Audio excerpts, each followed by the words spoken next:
Police have arrested a Las Vegas area elected official in the stabbing death of a newspaper reporter.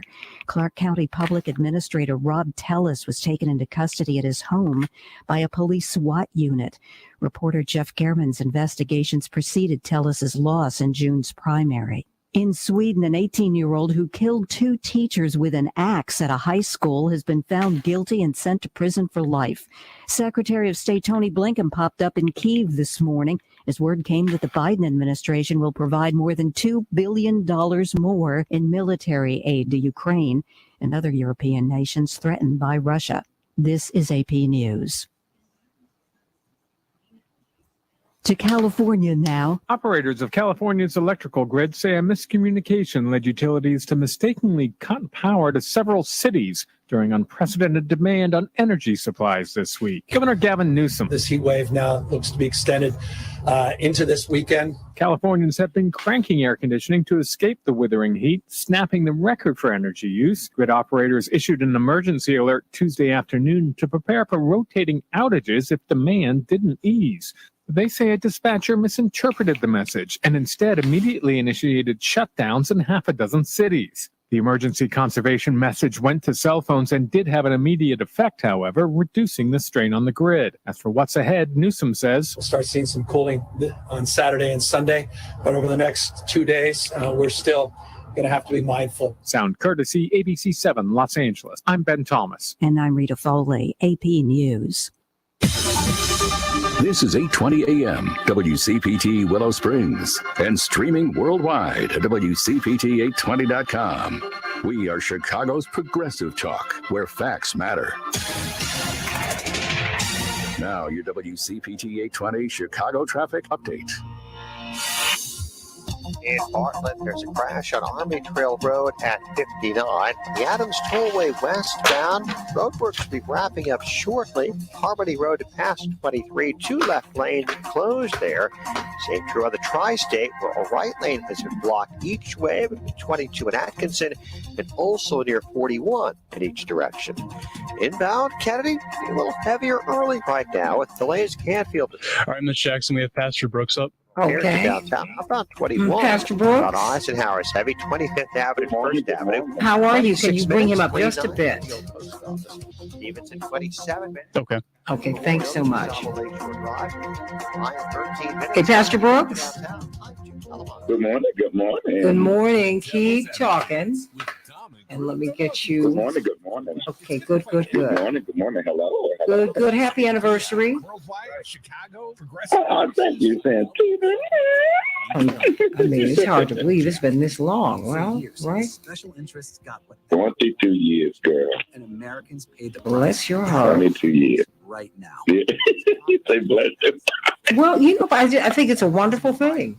I really do. Mm-hmm. You know, it's I made up my mind if I was going to do it. I told God to show me how to do it, and He did. well, you know what? The thing is, there were some things that you had worked through, 40 seconds. and a lot of people have not. You work and you do what you can while you can, and that's it. This bill It's the majority of it is understanding. Yeah. Hold on, babe. We're coming up. 25 seconds. new jobs. Yeah. The entire bill is paid for by making the biggest So let's have a great show. wealthy pay their fair share, saving Americans money today, saving the planet for 10 seconds. Thank you. Learn more. I'm going to pull something else up. Paid for by vast majority share. You're listening to WCPT 8. All right, going live. Mhm. Matter. We can change the world, change the world, change the world. We can change the world, we can change the world, change the world. This is the Santita Jackson Show. More and hate to a place of love, it's not too late. Gotta save the children, can't wait, let's change the world. Hey, everybody. Welcome to the Santita Jackson Show. Yes, that's my computer in the background and my printer and everything. It's wonderful to hear your voice. Voices today, and I hope you will call me at 773-763-9278. Of course, when we've got an echo, we're going to work that out. And so it's a joy to be with you today. A joy to be with you today. We got a lot to talk about. We're going to be talking about the water crisis in Jackson, Mississippi, in Baltimore. We got one in Chicago, in New York City. It's all over the place, everybody. America has a water crisis. Places all over the United States where people cannot drink the water. And your body is porous, so you can't bathe in the water. Think about that. Think about that if you woke up today and found out wherever you are, if you are WCPT here in Chicago or AM 950 radio in Minneapolis, St. Paul, if there was an advisory, if you have electricity and were able to get it, if there was an advisory telling you that you could not use water, you couldn't drink it, which means you can't flush your toilets. I mean, all kinds of things. We're going to talk about that with guess who? Dr. Deborah Furholden. Yes, she's coming back to be with us today. So excited to have her along with Dr. Shanita Knighton as we get this latest in COVID information and these vaccines and their efficacy. We're hearing a lot about that, about what they are and are not able to do. Are you willing to take these vaccines once a year or frequently throughout the year? Can't wait to talk with you about that. Now, we're also going to be talking about the Oath Keepers. It turns out that the Oath Keepers are populated by elected officials, teachers, police officers, military. Are you surprised by that? I mean, I'm not surprised by that. I mean, like, not in the least, but it's a report that was brought out by the ADL that talks about that. And I want to know what your thoughts are with respect to that. What your thoughts are. Are you surprised that the Oath Keepers are many of the people who walk amongst us every day? What about that? What about that? And what does that say? And who are they anyway? It's not surprising to me, not coming out of the civil rights movement. Coming out of the civil rights movement, that is what the people who were breaking up the marches and whatnot, they were from the government. So we'll see. And then we're going to be talking about, of course, if you bring the music down just a bit, Cosme, we're going to be talking about the recession with Dr. Max Wolf. The recession. So let's get these headlines now. Now let's bring up that music. In Chicago, we're going to have a high of 80 degrees. It will be sunny. 90 degrees up there in Minneapolis, St. Paul. You're getting that last bit of summer out, everybody. It will be sunny up there as well. The Dow closed up 435 points yesterday. The NASDAQ closed up 246 points, and the S&P 500 closed up 71 points. In Major League Baseball, well, the Sox 9, the Mariners 6, the Cincinnati 7, the Cubs 1, and the Yankees 7, and the Twins 1. Better luck later on, everybody. 2-2. The Sky are tied with the Sun in this WNBA playoff series. Ooh-wee. Who you pulling for? You know I'm pulling for the Sky. And may the best women win. I love that. Everybody. School is back in session across the United States, and many students are starting to notice some changes in their classrooms, according to the CNN report. New laws have restricted teaching about race, history, and gender identity in more than a dozen states, and a growing number of books are being pulled from library shelves. Is it happening to you, everybody? Is it happening to you? The heat wave scorching the western U.S. is on track to maintain its intensity over the next few days. In California, the operator that manages most of the state's power grid issued an alert today, calling on residents to set their thermostats to 78 degrees or higher. Wow. To avoid using major appliances and to turn off all unnecessary lights in the evening. In neighboring Nevada, residents have also been urged to reduce electricity usage due to a significant reduction in the available energy supply. The National Weather Service said that the heat will and unusually in some points of Southern California after a rare hurricane makes a close pass at the region. This is really insane weather, everybody. Praying for them. But you know, it could happen anywhere. It could happen anywhere, everybody. The two brothers identified as suspects in connection with a mass stabbing in Canada this week have died. One of the brothers was found dead a day after the attacks, which left 10 dead and 18 others injured in Saskatchewan, Canada, according to police. The older brother died Wednesday after going into, quote, medical distress, close quote. That's according to that report after his arrest, according to authorities. The 10 victims ranged in age from 23 to 78. In Canada, you don't often see that sort of thing, but wow, there's trouble all over the world, everybody. A shooting rampage in Memphis, Tennessee left 4 people dead and 3 others wounded across multiple crime scenes on Wednesday. A 19-year-old suspect was arrested after streaming at least one of the attacks on Facebook Live, according to police. The shootings prompted authorities to issue a citywide shelter-in-place order as police searched for the gunman. The CDC is now rolling out updated COVID-19 vaccine boosters following the FDA's authorization late last month. These shots will replace the boosters previously offered in the U.S. for people 12 and older and will target both the original strain of COVID-19 and the Omicron subvariants, everybody. Steve Bannon, former aide to ex-president Donald Trump, is expected to surrender later today and plead not guilty on charges related to an effort to raise money to fund construction of a wall along the southern U.S. border. The New York State charges allege Steve Bannon and 3 others defrauded donors in the border wall effort, which raised more than $25 million. The Manhattan District Attorney's Office launched a criminal investigation into Bannon's, quote, We Build Wall crowd fundraising activities last year, everybody. Wow, those are just some of the headlines, everybody. Just some of the headlines. And of course, yesterday we had a great event, something that we have not seen, quite frankly. It's unusual. When a president leaves office, he unveils a portrait of his predecessor. The successor always does that. That did not happen for the Obamas. But yesterday, well, I guess it was fitting.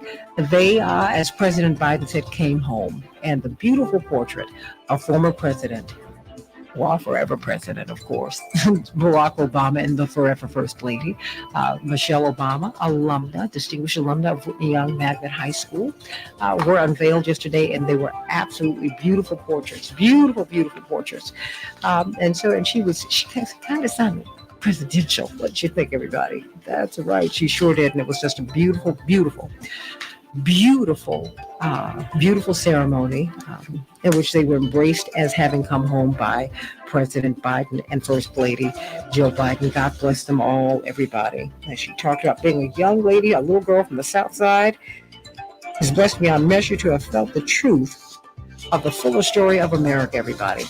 God bless everybody. All right, everybody, let's get right to it. Let's get some blessings this morning, some good news from the pastor of Grace Central Church in Westchester, Illinois. The anointed, yes, that Darius Brooks of the Tommies. Darius Brooks, how you doing, Pastor Brooks? Good morning, Santita. Good morning. All is well. All is well. Happy anniversary to you and the First Lady.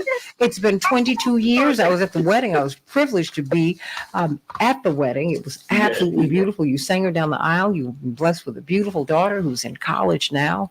And I just thank God for you. And I'm so happy for you and for your wife and for the wonderful example that you and your family provide for the church and for the broader community. God bless you both. Thank you so much, Santita. It means the world. And we're happy, for real. It's no joke. I was sharing with someone the other day that divorce is not in the court. Divorce is husbands and wives at home sleeping in separate beds and no relationships. Yeah. Yeah. Well, I'm thrilled. I'm thrilled for you. Thrilled for you. And, one of these days you'll have to come on and talk to us about marriage. But what's some of the other good news today?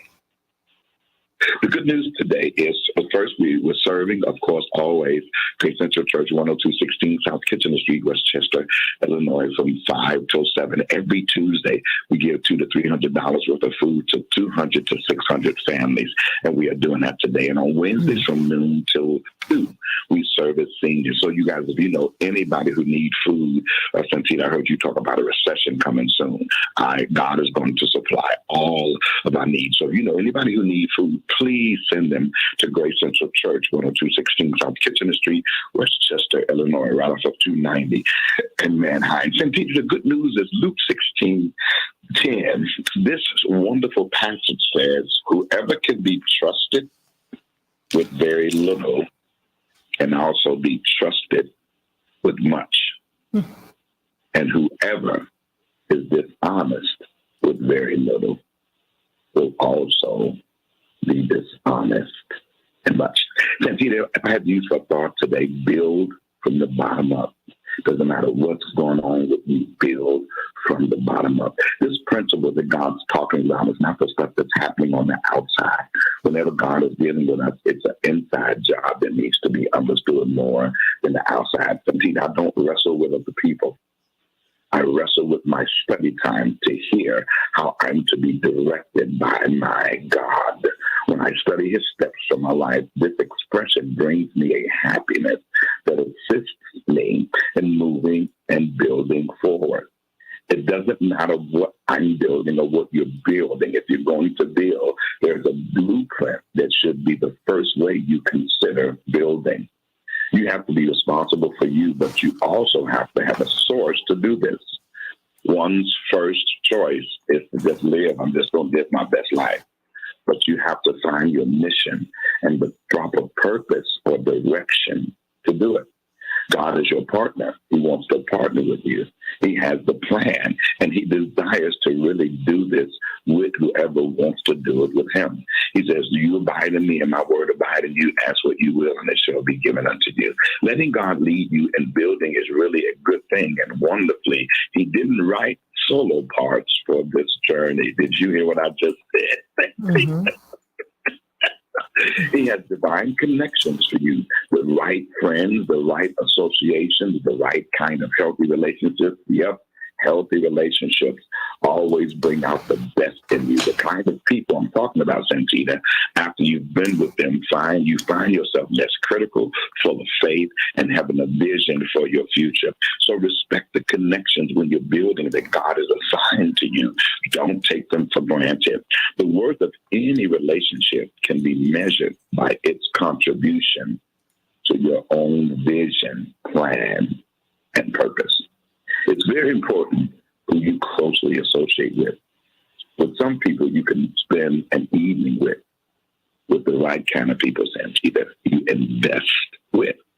Be careful where you stop and inquire direction along the road of this life. Wise is the person who fortifies in life with the right friendships.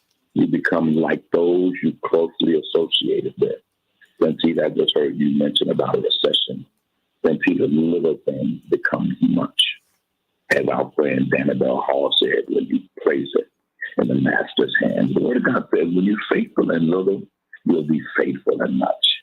If you're dishonest in other things, he said, you'll be dishonest in much. Build from the bottom up. Use the little that you have to create an amazing promise. Amen.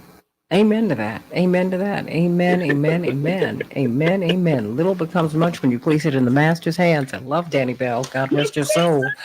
And remember, I need to be able to trust you with a little before I can trust you with a lot. Whatever your faith commitment, and I'm sensitive to the fact, Darius, that a lot of people who listen are not people of faith. And I respect that. I just hope that what you get from this good news every morning is something that will help you to get on your way. Because I have any number of friends who are agnostic, who are atheist, or they are not acknowledged. They might not even be honest with themselves because we don't behave like we are people of faith. The world would be a very different place if we really believed in God. So I think we need to be honest with ourselves about that.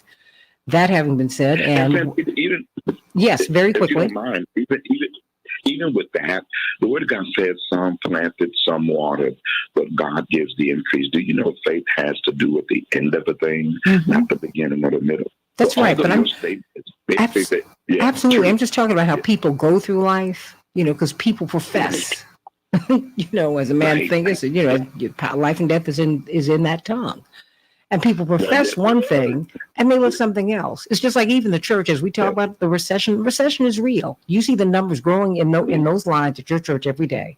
And the church has an obligation to do what Jesus did, which is fight the power and get the resources to the people. That is, Jesus fought bad taxes. He said, render unto Caesar what is Caesar's, but no, y'all ain't fair. Now the government can. So we need to get on with that stick too, because the church is not a personal fiefdom of the preacher. They are supposed to take this power and use it for the good of the people. But I love you. What is the address of your church? Because I've got to get to Dr. Knighton, and we're going to have Dr. Deborah Furlong with us today as we talk about these water crises throughout the United States. Can you believe it? Yes. But what's the address of the church, and when can we get this food? Great GreatCentral.net, Great Central Church, 10216 South Kitchener Street, Westchester, Illinois, every Tuesday from 5 till 7 and every Wednesday from noon till 2 for the seniors. Great Central Church, 10216 South Kitchener Street, Westchester, Illinois, GreatCentral.net. And again, happy anniversary to you and the First Lady, Deborah Brooks. Thank God you. bless you. 22 years and counting. God bless you. Love you so much, Pastor.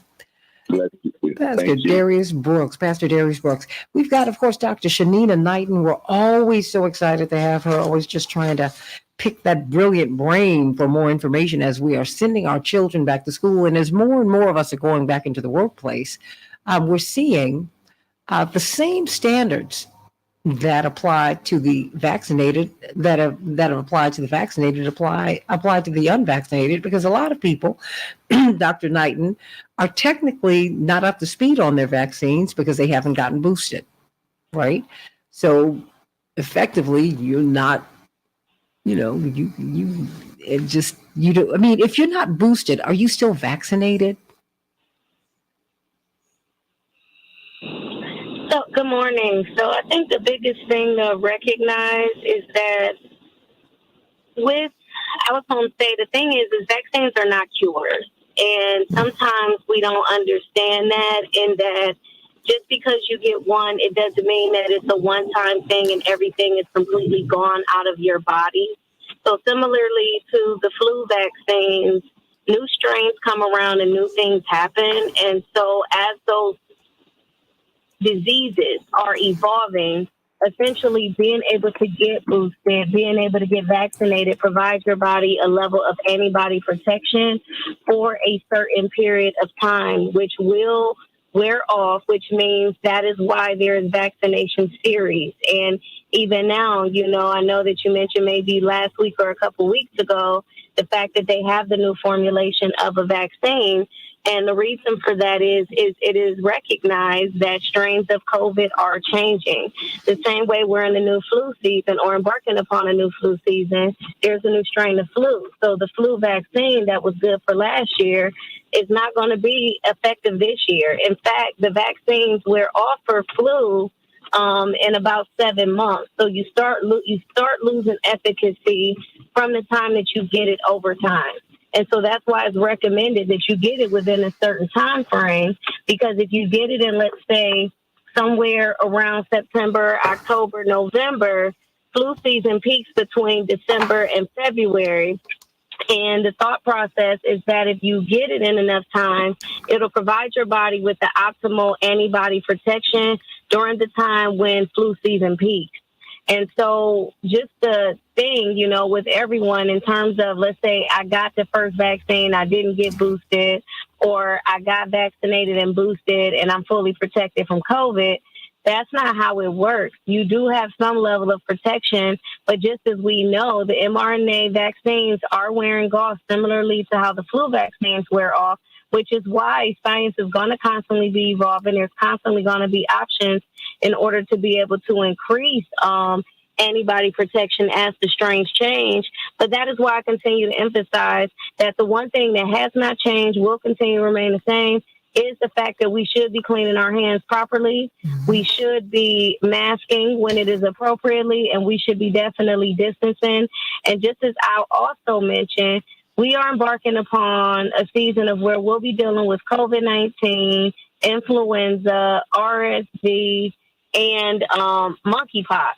And it's important to recognize that a lot of these illnesses, they are viruses, and a lot of these viruses have very similar symptoms with, I would say, key indicators. So with monkeypox, the swollen lymph nodes is an indicator, but the flu, the sore throat, all of those other things that similarly manifest in SARS-CoV and influenza are the same.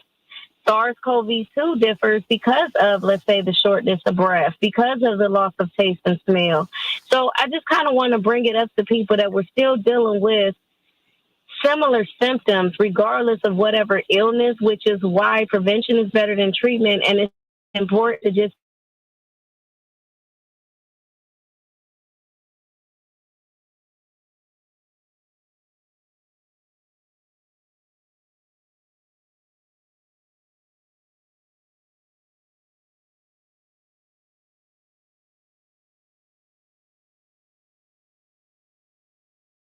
really be thinking about these things now, because we are in a time of, yes, where we are fighting more than one bug.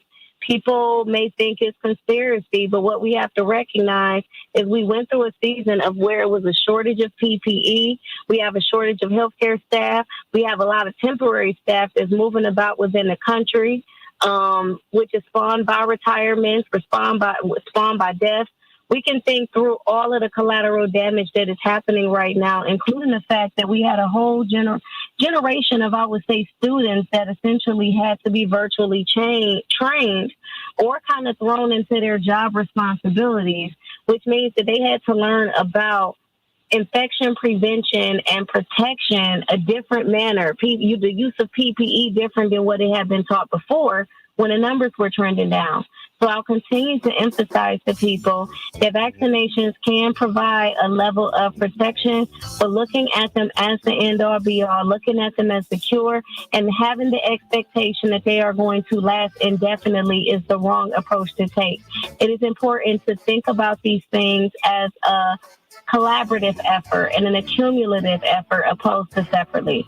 Well, that's why they need to have you doing the messaging, because quite frankly, it's been sold very differently. We've been told if we got the vaccines, everything would be okay, that you would not get COVID. That's not true. That you would not get sick. That's not true. And if you have the Swiss cheese approach that you and Dr. Verholden have talked about, then that's something that people can live with. Now the same rules that apply in many respects, in terms of being around people, the same rules that apply to the vaccinated apply to the unvaccinated, and vice versa. So it's very confusing, Dr. Knighton. It's very, very confusing about, it's like, okay, so why get the vaccine? And then you have a lot of people who are not getting boosted. So there's a lot going on here. But that's why we have you on here every day. You might think that you are talking into the wind, but you give people information every day, because the story is still out there. Of course, Dr. Shanina Knighton, nurse, registered nurse, scientist, nurse scientist, infection preventionist, the new executive director of the Center for IPC Research Practice and Innovation. Got your girl coming back here in a hot second, Dr. Deborah Verholden, as we talk about this water crisis. Stay right here, everybody. Of course, we will also be talking about the Oath Keepers. Who are they? Law enforcement, military, and on and on and on. Elected officials, you name it, teachers, all of that. Who are they? And then what about the recession? Is it real? Why is it that the Fed is saying that you're going to need to be unemployed in order to get inflation under control? What? Back with more of the Santita Jackson Show in just a minute.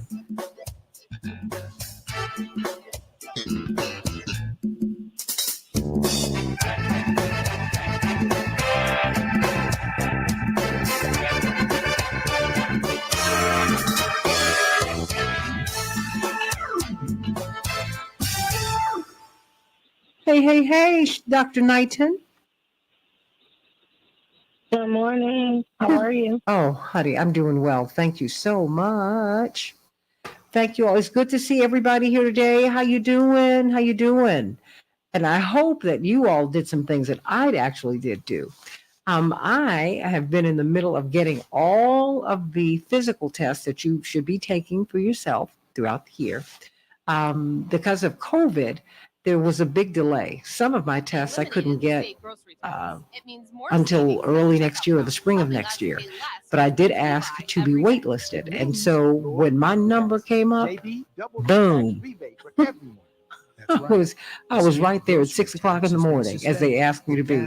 So, and I'm going to have a few more of those days, hopefully, because I've got a lot of tests to take. We all do. So everybody, please make sure that you are getting your physicals and that you're getting your blood work, and that you need to know where you are in terms of your health.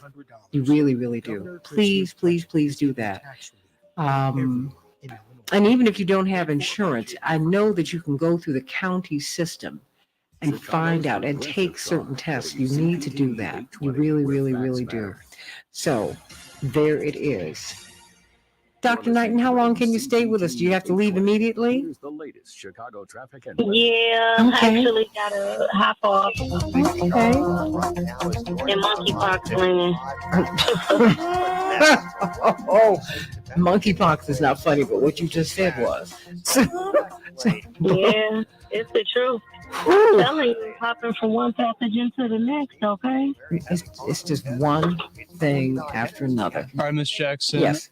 Dr. Verholden is on. Okay, thank you. Well, then she should say hello to Dr. Knighton before she goes.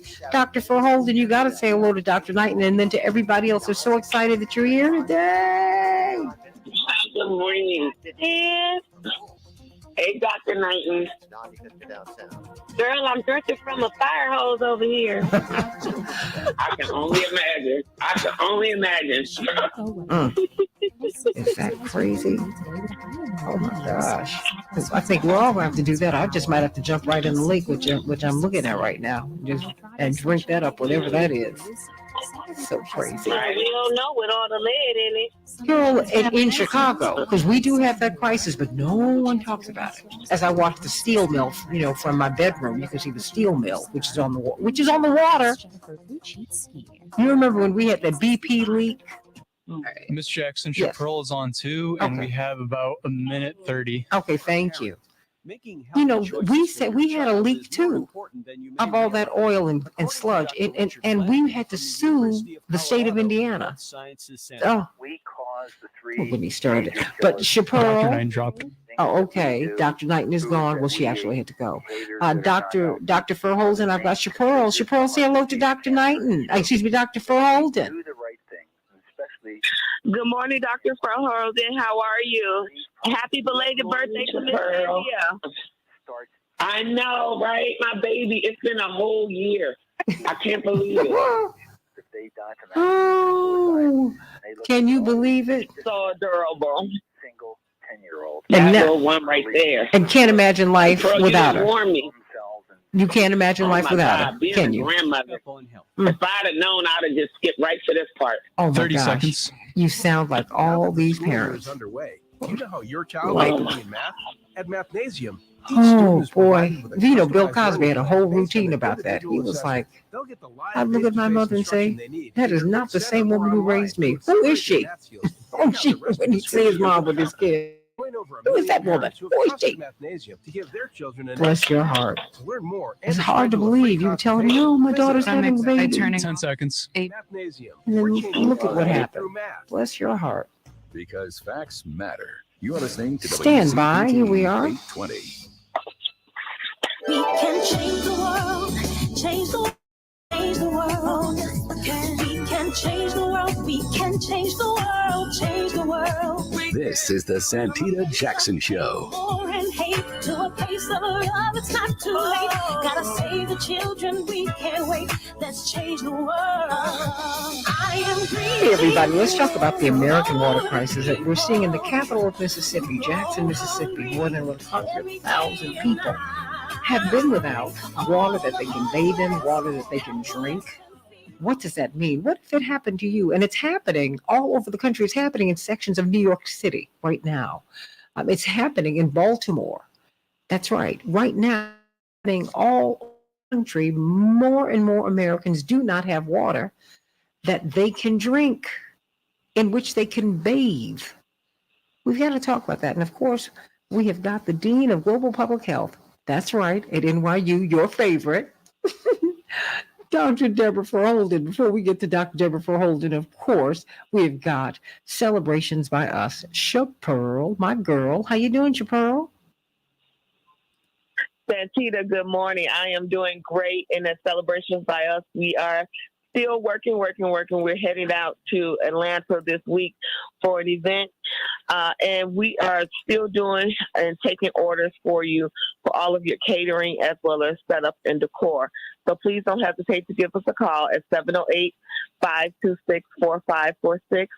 708-526-4546. We can do your custom balloon arches as well as your custom backdrops, your sweet tables, as well as also all of your food. So don't hesitate to give us a call, 526-4546. We look forward to serving you, and thank you so much, Santita. Amen, amen, amen, amen.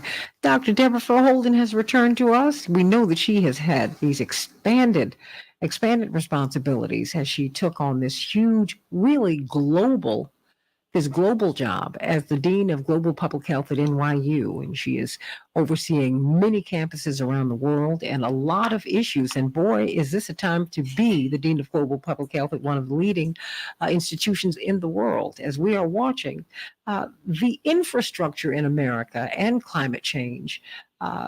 We see how it impacts us. Think about this, everybody.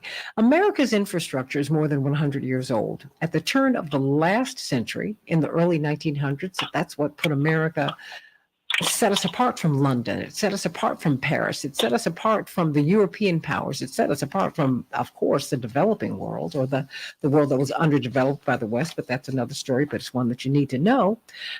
We need to look at the fact that our infrastructure is more than 100 years old. More than 100 years old.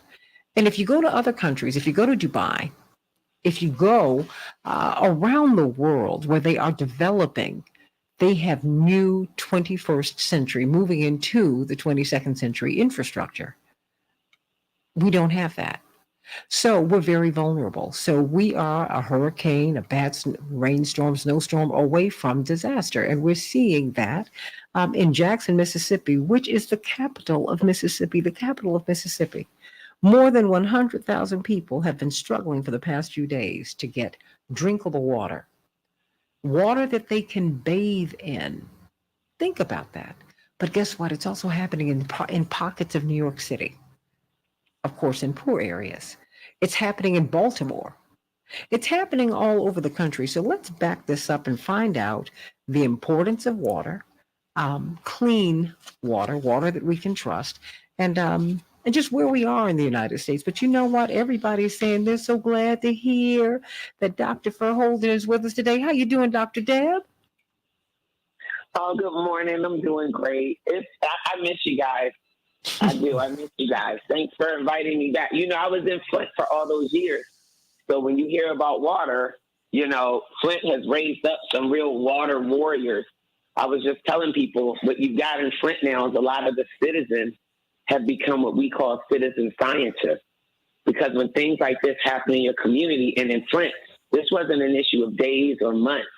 There was a solid period of about 18 months when the city and all of its residents were on water that the government officials knew was not drinkable, knew was not safe. And even after they switched the water back to a better water source, irreparable damage had been done to the water infrastructure and the service lines that take water from the street into people's homes. Further compounding it, there was damage done to the internal pipe infrastructure within people's homes. So even though they sort of bookended the Flint water crisis as this 18 months when they switched from the Kangen Water Authority, which is water that comes from Lake Huron, to the Flint River, and then when they switched it back, the crisis, for many people, still continues to this day. So when I hear about stuff that's happening in Jackson, it's a little bit heartbreaking because this issue of an aged, dilapidated, water infrastructure is not new, right? We've known this, and people are making very hard but ultimately very costly decisions. Well, so when like you say Flint, that, well, hold on, because you just used a term, and I know you choose your words very carefully. Dilapidated. Wow. Yes. Dilapidated system. What do you mean when you say that? Many of these systems, you look at places even like New Orleans, it's a patchwork job. There are places where they're bypassing certain parts of the system because it's so damaged, it's almost irreparable. There are places where they've got all these backup pumps running because the sort of main systems are constantly failing. So it's like having your car being held together by bumper stickers and duct tape. Eventually you're going to have to take the donut off the tire, get all the bumper stickers and the duct tape off, and either actually fix the car or replace it. So a lot of major cities have these patchwork jobs to try to hold these infrastructures together. And what happened in Jackson is they were on a patchwork of repairs, and then this big storm hit and completely overwhelmed the system. So it's like putting a donut on your car, and then the donut blows. Now what you gonna ride on? And so, again, not a new problem. It's almost all of our major cities. Some cities have done it. Most have not. Need a total water infrastructure replacement. Replacement. The systems are just replacement. They're old. And not only are they old, like places like Flint, when our water infrastructure was put in, as the city grew, many of these cities started off, a couple thousand people. For 30 years, cities went from a few thousand to 20,000. And then 10 years after that, 100,000. I mean, some cities grew exponentially, and the need for these sort of human resources grows as well, right? But when Flint was founded by charter, by city charter, the pipe infrastructure for water was lead-based pipe. Why? Because at the time, we didn't realize lead was such a potent neurotoxin and bad for human development and, all of these other, negative health effects of lead. It was the best that we had at the time. Lead is a very interesting metal because it's soft enough that you can work with it, but it's also hard enough that it has durability for things like pipe infrastructure. It would take us several decades to really understand that lead had problems associated with human development that meant it be something that wasn't in so many products. Lead used to be in everything from paint to lipstick to pencils. It was in everything. Even gas. Most gas was leaded. The guy who sort of, kind of discovered lead died of lead poisoning. And leaded gas died of lead poisoning. So there's just a lot that we've learned. But the reason I think so many cities deal with these old, sort of on their last leg infrastructures is because the cost to replace them, the cost to redo them is massive. But you need a long-range plan. The problem is the way the, sort of political landscape works doesn't lend itself to that. So if every city said we're making a 20-year plan and we're going to do a 5% replacement every year for 20 years, you could get it done. And 20 years may sound like a long time, but you've got systems that over the next 20 years are going to have major public health crises that are going to have a profound impact on people because they're simply not putting a plan in place to bring these things up to kind of a more modern standard. We're talking with Dr. Deborah. It sounds like a long time, but they won't do it. Well, I'm trying to let people know what your new credentials are. She's the Dean of Global Public Health at NYU, oversees many campuses around the world. And you're seeing that this is an issue around the world, but you're also seeing other countries that are developing, that are moving forward. And they invest in education. They do not do the military the way that we do it. They don't.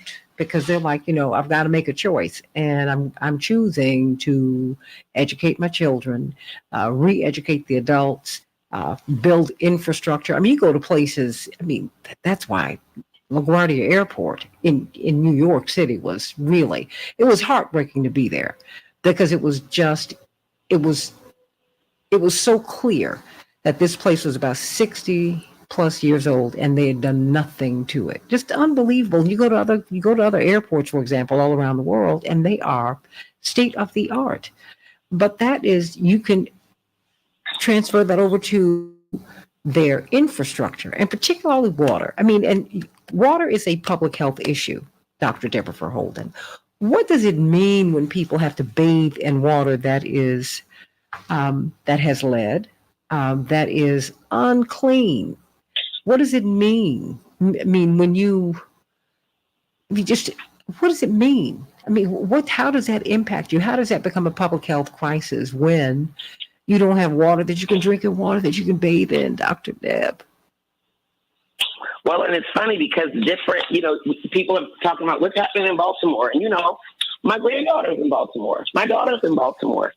So she called me and said, Mom, we got a boil water advisory. Now, when you hear about the boil water advisory, that typically means bacteria. E. coli, Right. they're saying. So what happened in Baltimore was a E. coli contamination. Where the contamination came from, they say they still don't know. That still has not been reported, and the sort of official reports that they're giving is, we haven't been able to figure that out. And so that's one thing, that's bacteria. Now, what's interesting is if you boil water, you can kill the bacteria, but that's a big burden, and it won't do anything about the water that you shower with or likely that you bathe with. Right? Can you imagine having to boil all the water to fill the bathtub and then letting it cool down to a temperature that you could tolerate?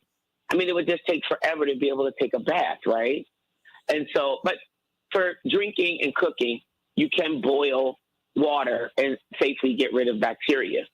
You can't get rid of lead by boiling it. Not only can you not get rid of lead, you actually make the problem worse when you boil it. And the reason you make it worse is because boiling does nothing to change the presence of lead, right? It's a metal. You can't boil it away, right? What it does do, however, is causes evaporation of the water that you're using. So let's say you have a cup of water. That cup of water, I'll just be random. Let's say has 10 units of lead in it. If you boil it, maybe a quarter of that cup is going to evaporate off, but you still got the same 10 units of lead. So you've actually increased the concentration of lead by decreasing the volume of the water and boiling it. So you've actually made the water higher lead concentration by boiling it and done nothing to actually get rid of the lead. So it's unfortunate because, some of the things that we have people do give them a false sense of security, but it's really important that based on what the problem is, that the end user understands what the best solution is for them. And I think the thing that really is now inescapable is this issue around water security and water as this basic human commodity that everybody needs and should have, access to. We have been very short in this country. For all of our resources and wealth, we are falling very short in water security. Well, what's interesting is the American Society of Civil Engineers. You've got electrical engineers, you've got mechanical engineers, you've got chemical engineers, you have civil engineers, people who really pull together cities, towns, hamlets. And they, every couple of years, grade America's infrastructure. We're now at a C-. We were at a D just a few years ago. But there's a water main break every 2 minutes. Yeah. 6 billion gallons of treated water are lost every day, Dr. Verholden. It would fill 9,000 swimming pools, according to this report. And so my question is, because this is, while we're looking around the world and while we are giving money hand over fist to these military expeditions, and yes, and I am on that, everybody. I'm on it. That's not Dr. Verholden, that's me. Because I'm seeing us give billions and hundreds of millions of dollars to Ukraine and every place else. And we have a water crisis right here in the United States. There are places in New York City where people cannot drink the water and bathe in it. I mean, that's today, right now. They're having a crisis in pockets of New York City today. You have this water advisory in Baltimore, Maryland, right now. I mean, how does your daughter take care of India? That's what we want to know this morning. I mean, what does she do? I literally asked her to send me what was sent to her, and she just took a screenshot and she sent it to me. And so we have alternatives. She has good friends and, friends who are like family who live outside of the city and outside of the areas of the city that were impacted. And that's where she went. She went and picked up the 3-gallon jugs of water that they were allotting for residents. And then she went to a friend's house to bathe India. And, she just sort of hung out there for the last 2 days. But a lot of people don't have those options. The other thing that we don't really talk about is if you look at the parts of the city in Baltimore that were impacted. One of the communities, it's called Sandtown, Winchester. It's a part of the city that honestly is one of the poorest and blackest and brownest parts of the city. You typically don't get this. We had something not similar to Baltimore, but an infrastructure breakdown in D.C. probably 15 years ago, and it sort of made the news, but like didn't seem to kind of be a big deal. And it was really in this very poor, mostly black area just off of Capitol Hill. Even within big cities where you see things like this, these problems tend to be concentrated or more prevalent in parts of the city where the residents are poor and they're blacker and browner. So there is some underlying, I think, classism, racism that also drives this, because it would imply that some of the work that needs to be done has been done, and it doesn't appear to be random where that work has been done, right? Where the improvements have been made. The improvements have been made in places where the residents are wealthier.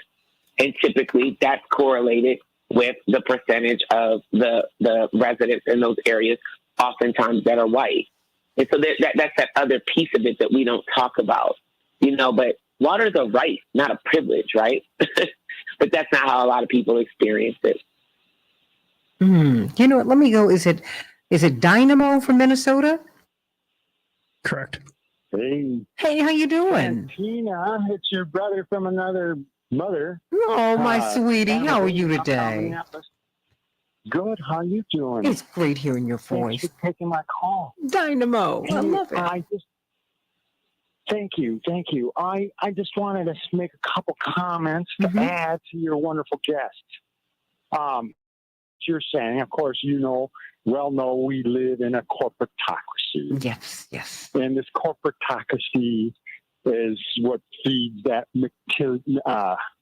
military-industrial media complex as well. Because as you well know, are these main big national media, the big ones, omit things. They omit news. There's that American-centered project in California, Davis, California, where he talks about all these stories, has a top 20 at the end of the year of stories. They make, the little blurb in the news, but they're not big news, even though if you and I saw that line, we'd say, that is big news. Anyway, and our brother, Michael Moore, I don't know if you guys ever saw it, but in 2016, he had a film called Where Do We Invade Next? Now, it didn't get a whole lot of viewers because that was election year, right?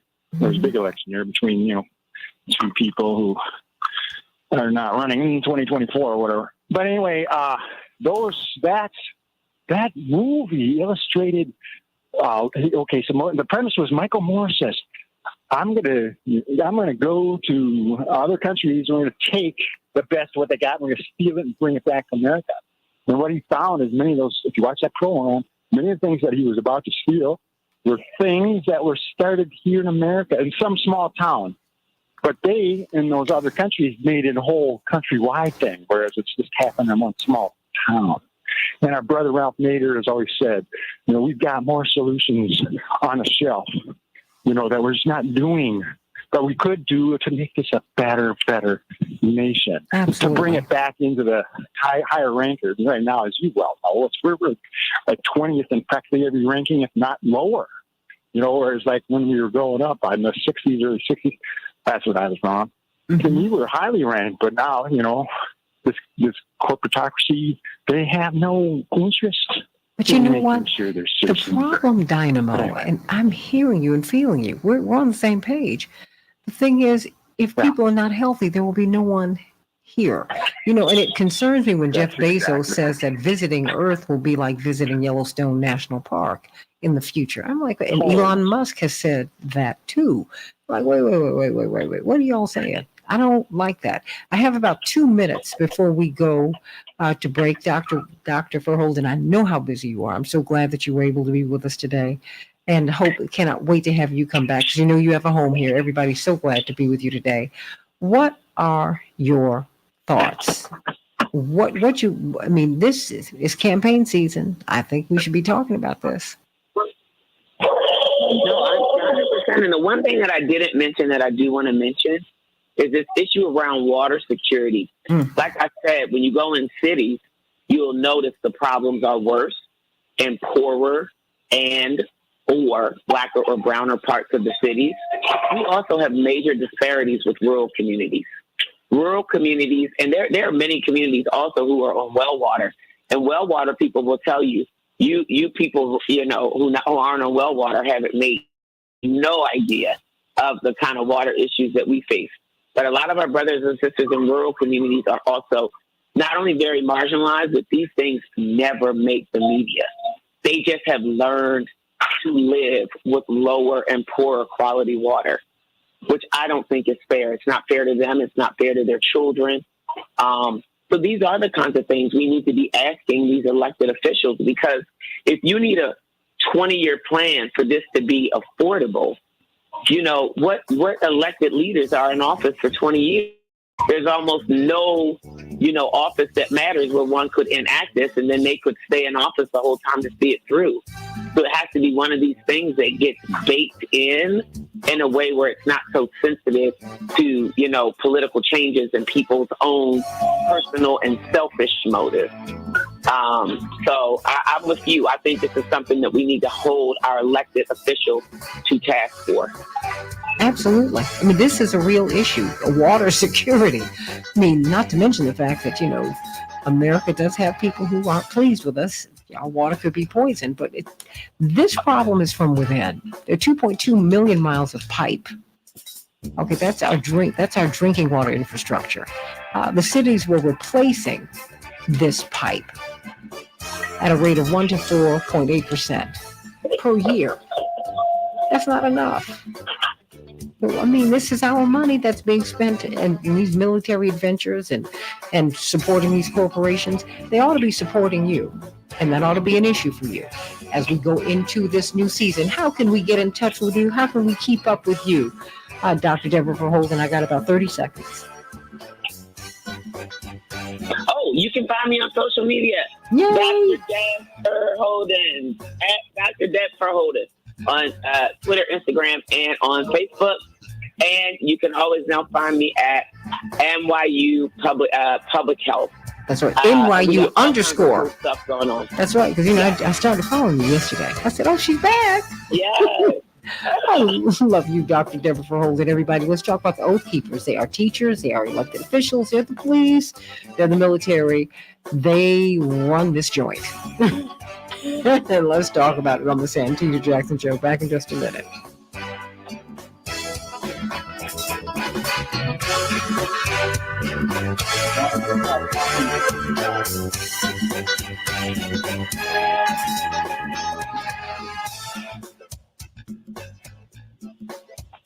Dr. Deb, thank you so much for being with us today. You know that means so much to have had you here. Everybody's like, we're so glad you're back.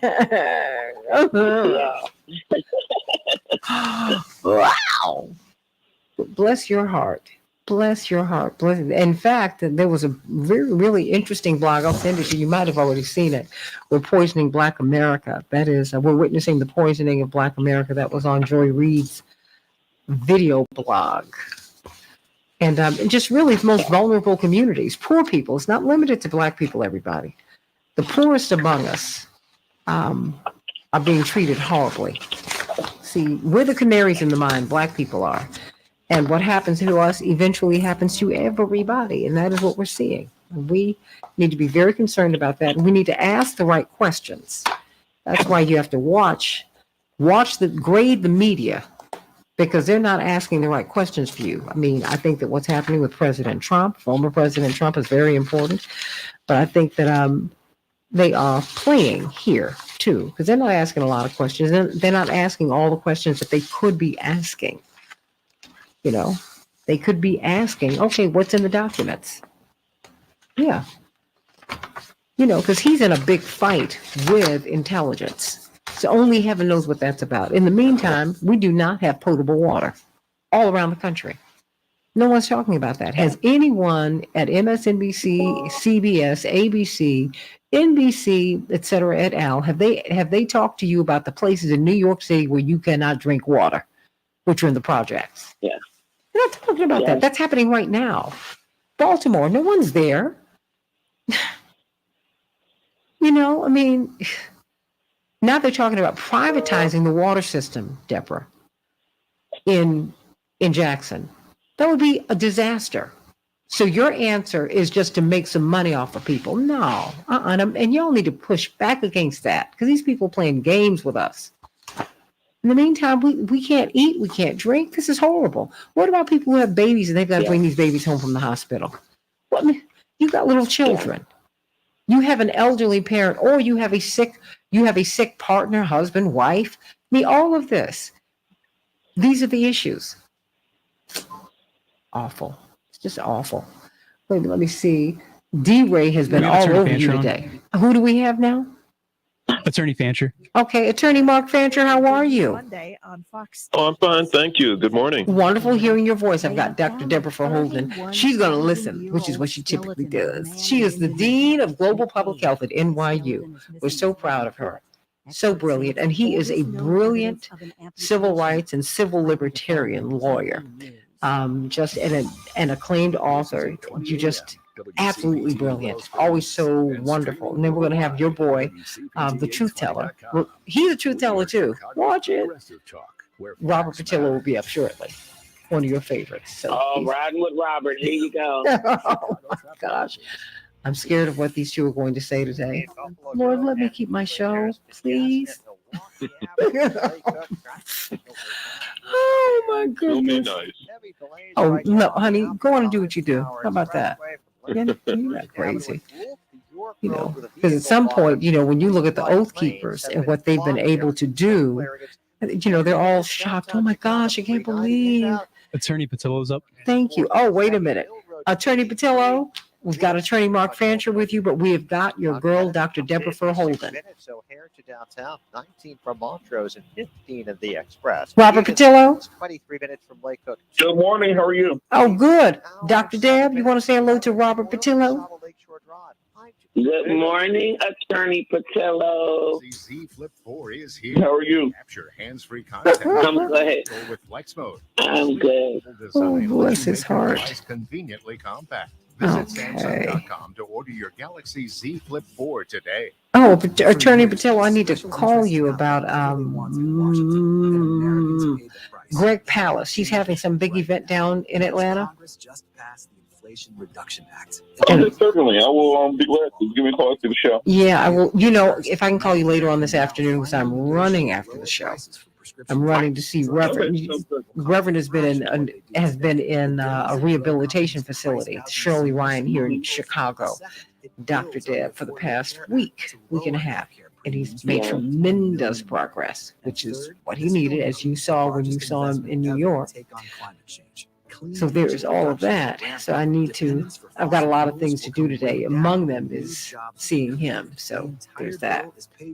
I'm running. Corporations and the ultra wealthy pay their fair share. Okay, I'm seeing a lot of people who are living with these water issues. This is awful. At whitehouse.gov. Paid for You know, by Dick Housing Gregory Tourism. told us not to trust the bottled water. He said, "You don't know what's in that." I was like, "Oh, you know, you think you're doing something by getting the bottled water." He said, "You don't know what's in that." You don't have to suffer alone. I said, "Oh There is boy, help. we Members of need Dick Gamblers Gregory Anonymous now." are ready to Boy, oh welcome and boy. support you. We understand what you're going through. We have So, been where God, you this are is today. bad. Please visit our But I'm website glad to at be with all of you this morning. www.chicago.org It's good to be and with learn you. more about how Good, your good, life good. can get better. So let's That's get to it. That's right, everybody. The Oath Keepers. Are you surprised by these findings from the ADL? I'm not coming out of the civil rights movement. Are you serious? All right, going live. Stand by. Sponsored by BioNTech and Pfizer. We can change the world, change the world, change the world. We can change the world, we can change the world, change the world. This is the Santita Jackson Show. War and hate to a place of love, it's not too late. Gotta save the children, we can't wait. Let's change the world. I am green. Hey, everybody. Thursday, September 8th. 2022, the Santita Jackson Show, coming to you from WCPT 820, the nation's largest progressive talk radio station, and AM 950 Radio, the voice of progressive Minnesota. I'm Santita Jackson. It's a joy to be with you today as we've been talking about the the water crisis, the American water crisis. It's in Jackson, Mississippi. It's in Baltimore, Maryland. It's in New York City. It's all over. It's in Chicago. It's everywhere. And we've got to deal with that. That is an infrastructure issue. And as we are throwing all of this money at all of these military adventures and at the corporations to save them and to keep them flush with money, we have an infrastructure that is in profound need of rebuilding. We need to deal with that, everybody. That is a campaign issue, too, and I want to put that on your mind, and I want you to spread the word. Everybody, please like and share the show today. Like and share the Santita Jackson Show. We're over on YouTube, the Santita Jackson Show over on YouTube, and we are on the Santita Jackson and Friends page on Facebook, and we are also on WCPT820.com, AM950radio.com. If you want to hear the podcast of the show, go to WCPT820.com/Santita, about an hour after the show. Everybody, let's get to some of these headlines so that we can get to the rest of the show. Chicago will have a high of 80 degrees. It will be sunny today. Minneapolis, St. Paul, 90 degrees, sunny. The Dow closed up 435 points yesterday. The NASDAQ closed up 246 points, and the S&P 500 closed up 71 points. Major League Baseball, the White Sox 9, the Mariners 6, Cincinnati 7.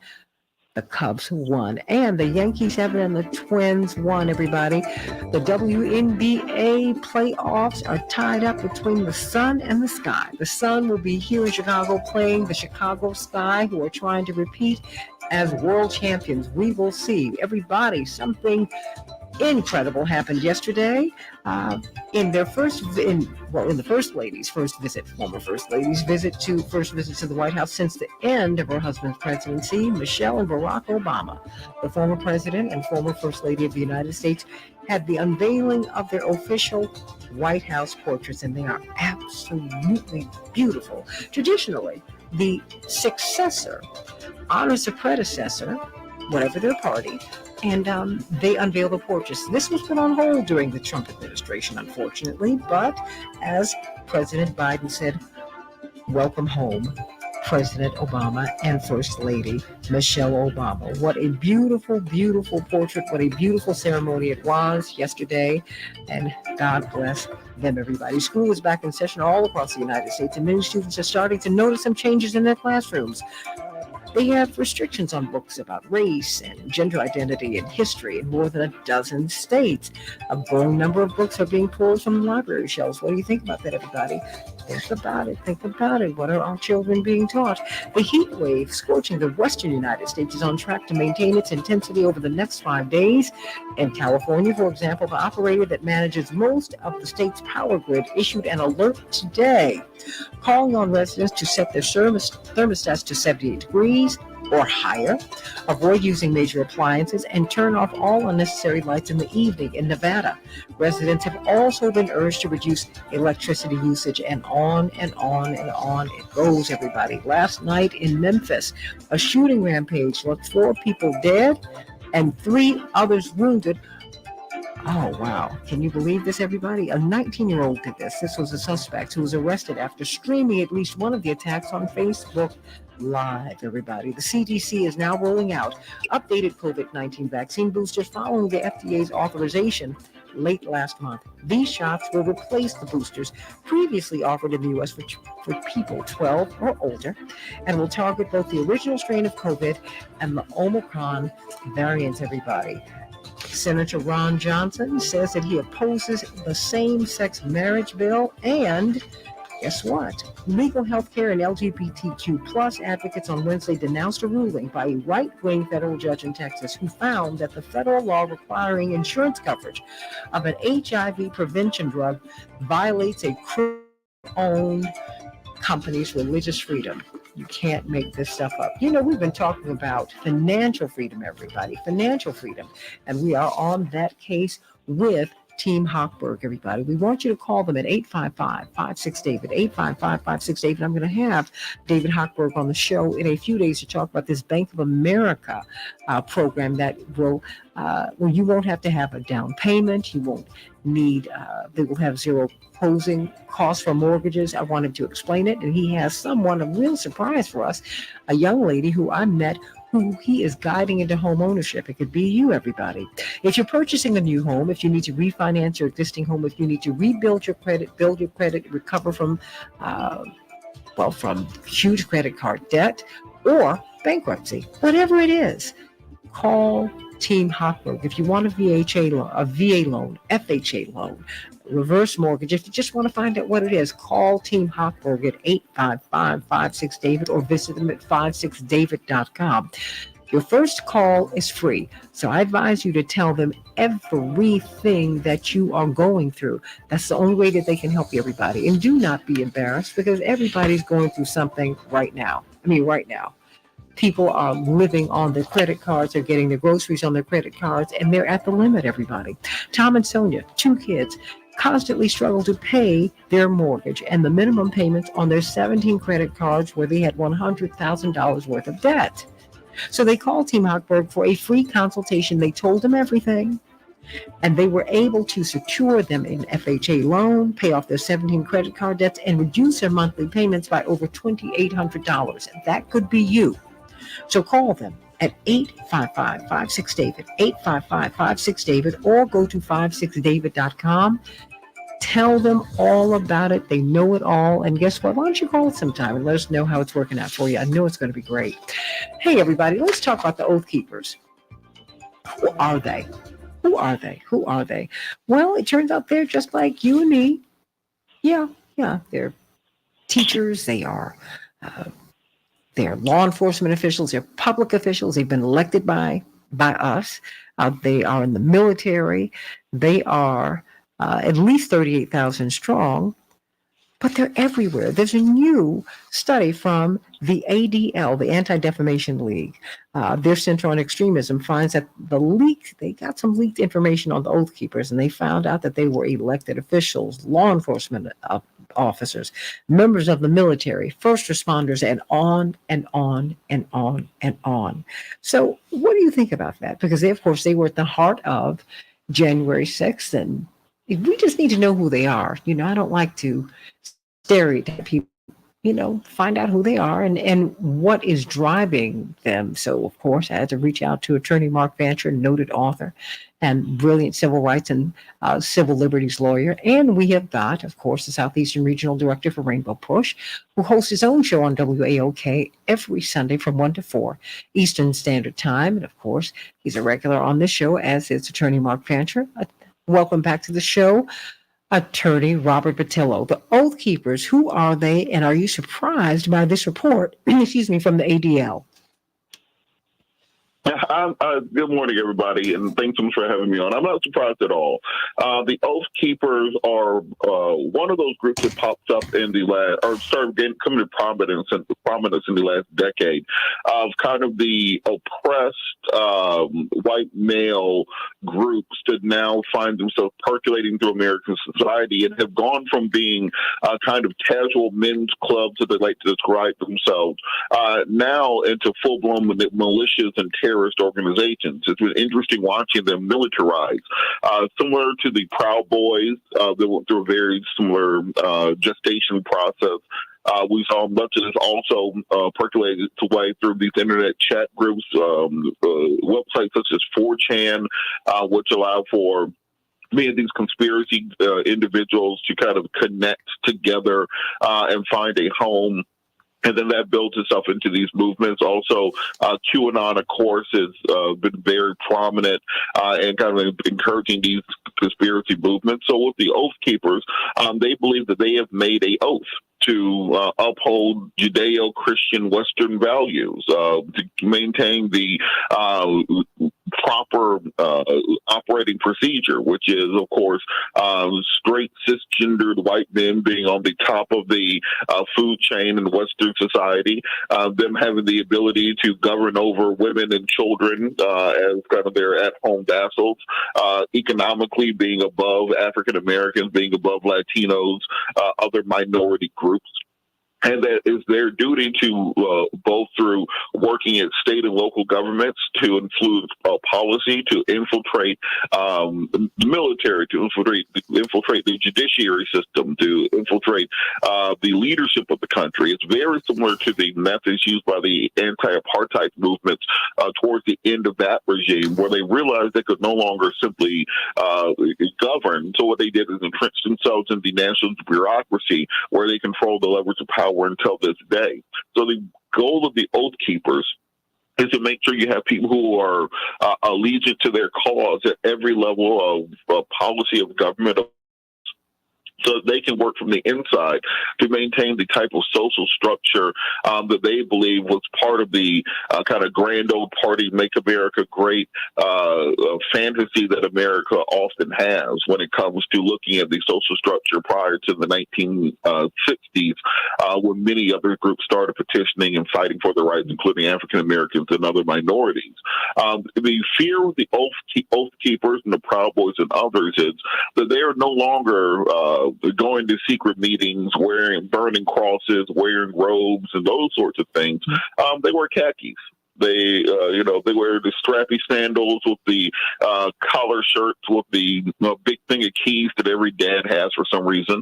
They meet you at soccer practice. They seem like personally reasonable and nice people, but on weekends they go to militia drills where they learn how to march in formation, or they collect weapons, where they do weapons training, and where they're very much preparing for a second civil war in this country.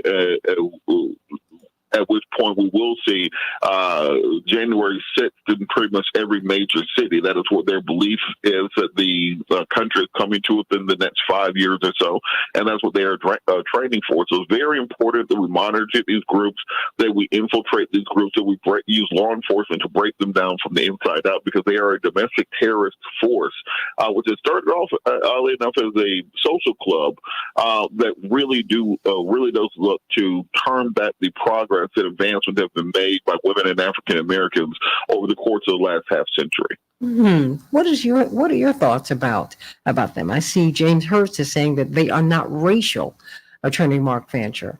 And I saw the incredulity of the representative from the ADL, from the Anti-Defamation League. He said, these are law enforcement officers, they're members of the military, they're first responders. And I said, of course they are. I mean, these are the people who infiltrated the civil rights organizations and still do. And what's surprising about this?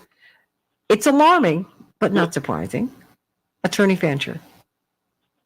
No, it's not at all, and it is all about race. To understand America, you just have to look at its past, and we've seen all of this before. Coming out of the period of enslavement during Reconstruction, you had a formerly enslaved population emerging, committed to achieving some level of material prosperity and liberation as quickly as they could. Not all of them succeeded, large numbers of them didn't, but a significant number of them did. They managed to find their way into state legislatures, most notably in South Carolina, where they dominated it. There was a black lieutenant governor. There were black people who were in the House of Representatives and the U.S. Senate. They made incredible political strides. Their literacy rate skyrocketed in what seemed like just a period of overnight. They began to prosper economically. Many of those who had been enslaved, for the benefit of the plantation, had acquired certain skills that the plantation owner needed on the plantation. They became carpenters. They became blacksmiths. They developed a number of trades. And many of these people were able to leverage their skills and to start very prosperous enterprises. And so you had the very rapid political and economic ascension of people who had been enslaved and who, because they were able to succeed, created an incredible amount of fear and resentment and jealousy among a white population that, though they were white, because they were not part of a white elite in the South, which was very small, still lived lives of grinding poverty, which during the period of enslavement was only slightly better in terms of their material living conditions than those of those who were black and enslaved. And because a promise had been made to them, both expressly and by implication, that because of their white skin, they would never be beneath these black people, their minds were blown. They freaked out, and they began to believe that it was necessary for them to reclaim their position of dominance by whatever means were necessary. And that is what gave rise to and what inspired the birth and the growth of the Ku Klux Klan. And although we now look back on the Ku Klux Klan as a group of kooks and racists and, whack jobs, at the time that it was created, there was it enjoyed great respectability. It was a secret order of very distinguished white people who met together for purposes of redeeming the South and bringing about what came to be known as the period of redemption, where the South was reclaimed for honorable white people.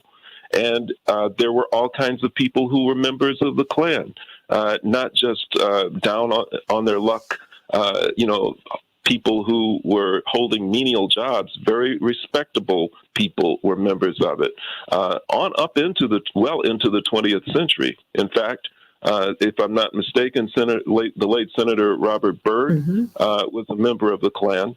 And there were so many people who you would never guess were spending their weekends wearing white hoods who were Klan members. So when we look at the Oath Keepers, we see exactly the same thing happening. The same kind of thing is driving it. There is a perception among the white working population that these people of color have gone too far. They're gaining too much ground. They're achieving far too much. And that sentiment is responsible in large measure for the rise of a demagogue like Donald Trump, who, in terms of his efforts to achieve popularity and support, does things and says things in code which really resonate with this population, which is desperately afraid.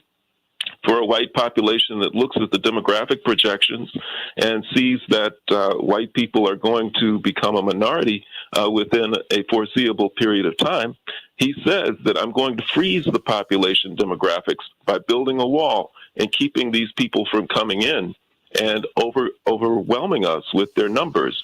Now, it makes no sense to Donald Trump. That makes no sense to the people who listen to him, but they know that even though he doesn't mean that literally, his heart is in the right place, that he is as committed as they are to ensuring white dominance, white hegemony within the society. And so, if you have people who believe that way, and they are not limited in terms of what they do and who they are, you're going to find, these kinds of people gravitating toward the Oath Keepers. And because race and racism are no longer acceptable, because it's frowned upon at every level of society, even though it's still a very dominant force within the society, the Oath Keepers can't explicitly say that they're a white racist organization. They can't say that. But they all know that that's what they are, and that's what they're doing. In order for them to appeal to the everyday people, to the people who populate police departments and elected office and all of that kind of thing, they have to make sure that their message, that their brand is not associated with racism to the extent that they can. But they all know what they're doing, and they're all motivated by that. And it should come as no surprise to any of us that that's what's happening. Everybody, what do you think? Are you surprised that the Oath Keepers are your neighbors? They are the police officers who patrol your neighborhoods or not? They are your teachers. They are your elected officials. Well, what is the impact of these people really effectively keep America going? That many of them are Oath Keepers, and those are people who are declared, Robert. We're not even looking at people who are sympathetic. Absolutely, and when we really look at the what has to happen, we need to have a massive influx of funding to the Department of Justice to look into these groups and to look at their online traffic. We built up a massive national apparatus during the quote-unquote war on terror to be able to investigate foreign Islamic terrorist groups, but that battlefield has shifted as we've shifted away from our involvement in Middle Eastern wars. The new threat for domestic terrorism is right here within our own borders in the United States of America. And often the individuals who we are seeing are, as we've said, pillars of the community. They're Ned from down the street who brings in your trash can every Thursday morning for you, but who secretly are training as part of these underground militia organizations that look to and are working towards the soon coming overthrow of the United States government. We've talked through briefly before about the concept of the Convention of the States, which many people on the far right have been pushing recently. The concept of the Convention of the States is a rewriting of the United States Constitution from the bottom up, going back not to 1787 even, but really to the Continental Congress in 1776 to reaffirm traditional Judeo-Christian Western American values. These are the values that they believe were incepted at the founding, as articulated through the Articles of Confederation, and which were later, they believe, diminuted by the Constitution. They want to go back to that government, and that's what they're fighting towards right now. And we have to understand the battlefield that we're on before we find out about it after it's over. Attorney Robert Patillo, WAOK, from 1 to 4 Eastern Standard Time every Sunday. At the last minute, I'm going to give to you Attorney Mark Fancher, brilliant author and civil rights lawyer. Well, I think that it is much deeper and one that the Justice Department is not capable of dealing with. The Oath Keepers are America. That is what America is. And I think that logic compels us to understand that America must fall. It will fall. And for those of us who don't want to be a part of it, we need to start plotting alternative strategies for our own survival and ultimate liberation from an entity which has been an oppressive force from its inception, starting with the genocide of its indigenous population and the enslavement of an imported population. You know, I can't let you leave with that. Now, I've got Dr. Wolf coming on the other side. I just need you to kind of close that donut for us, if you will. Just stay right there. Attorneys Fancher and Patillo, because I just need you all to kind of close that out for us, because really it is, right now we're engaged in a fight for the survival of the Republic, and the question is, where do we go from here? Chaos or community? That is a question, a profound question Dr. King asked more than 50 years ago. No one wanted to listen to that prophet, but oh my goodness, his words, his teachings are more necessary, more relevant now than they have ever been. He said to a few people who would listen, but most notably to Harry Belafonte. He said, I fear that America is a house on fire. I have led my people into a house on fire, but the decision has to be made by us, whether we're going to stay in the house and burn up, or if we're going to be the fire persons who put the fire out. Fires of racism, of classism, all forms of classism, which is what racism is. It's a form of classism. Are we going to provide food, clothing, and shelter for every human being? What are we going to do? How do we make this work? Let me some closing thoughts from attorneys Patillo and Fancher before we talk about the recession on the Santita Jackson Show. Back in just a minute.